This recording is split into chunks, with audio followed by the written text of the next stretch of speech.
In this video, I'll be showing you how to delete synced Google contacts from Android phone. It's a very simple method, so if you find this video helpful, be sure to drop a like and subscribe. But anyways, getting into it, it's very simple to go ahead and do this, and you can do it on any Android you have.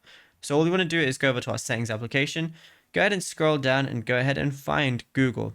Now, once we're in Google, go to the second tab, which is all services. From here, go ahead and scroll down, and we want to look for the backup and restore section. Now, if you have any like Google contacts that you want to delete, go over to Google Contacts Sync, then go over and press Sync Status. And if you have Google Contacts Sync on, go ahead and turn it off. It says 21 contacts will be removed from this device.